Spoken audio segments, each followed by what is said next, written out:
किताबें हमें करवाती हैं वो और है, और जो बाबों ने तारुफ करवाया वो उस खुदा का वो तारुफ नहीं था।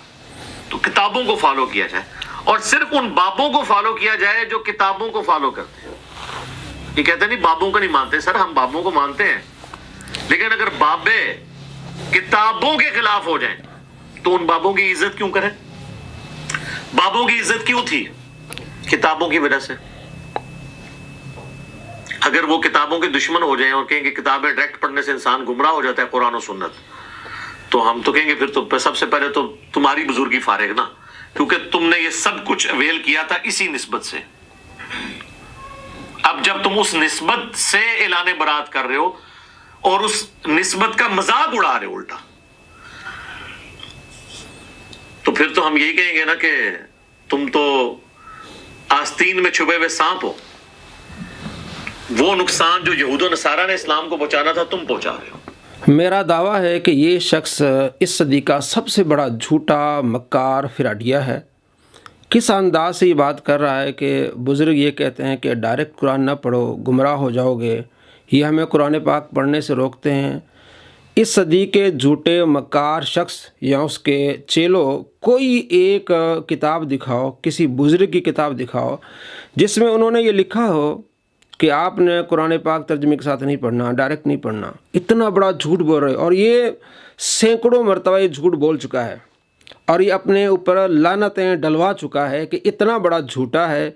झूठे इंसान, किसी एक किताब में दिखा दो, किसी बुज़ुर्ग ने, किसी अल्लाह के वली ने किताब में लिखा हो कि जनाब आप डायरेक्ट कुरान ना पढ़ें, आप कुरान पढ़ेंगे तो गुमराह हो जाएंगे।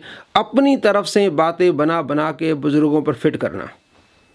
उलमा तो कहते हैं कुरान पाक पढ़ें, अल्लाह के वलियों ने तालीम दी है कुरान पाक पढ़ने की, वो तो कुरान पाक पढ़ के आप सल्लल्लाहु ताला अलैहि वसल्लम की सुन्नत पर अमल करके उन्होंने वो दर्जे हासिल किए हैं। आप किस गंदी सोच रखते हैं और किस तरह लोगों को गुमराह कर रहे हैं कि बाबे कहते हैं कि जनाब कुरान पाक ना पढ़े। हम उन बाबों को मानते हैं जो कुरान और हदीस को मानते हैं। भाई कौन सा वो बुज़ुर्ग होगा जो कुरान और हदीस को नहीं मानेगा? वो बुज़ुर्ग कैसा हुआ?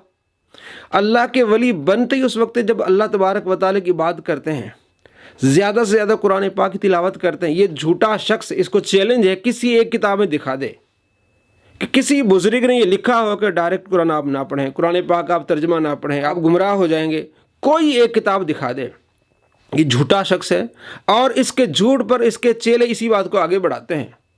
उलमा भी कहते हैं कि जनाब आप कुरान पाक पढ़ें। मैं आपको दिखाने वाला हूँ अल्लामा रज़ा साकिब मुस्तफ़ा साहब क्या कह रहे हैं। अपनी जिंदगी में बसा लो, कुरान को शामिल कर लो। ये देखें, दुनिया भी सवरेगी, कब्र भी सवरेगी, नज़ा का आलम भी सवरेगा, हश्र में भी उजाले हो के जन्नत की बहारें भी नसीब हो और रसूलुल्लाह का साथ नसीब होगा। तो इस किताब से जुड़ो, इसको वरक वरक पढ़ो, इसको हरफ हरफ पढ़ो, इसको रुकू रुकू पढ़ो। इसके ये करे हरफ हरफ पढ़ो, रुकू रुकू पढ़ो, यानी कुरान पाक को डिटेल के साथ पढ़ो, तफसीर पढ़ो, तर्जमा पढ़ो। मुफ्ती अकमल साहब की कई वीडियोस हमने दिखाई हैं, वो कहते हैं तर्जमा पढ़ें, तफसीर पढ़ें।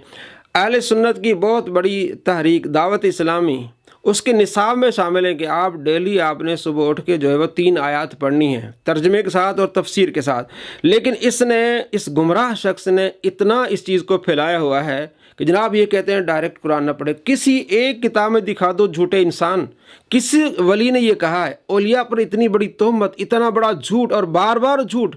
कोई एक तो किताब दिखा दो, किसी अल्लाह के वली की किताब दिखा दो।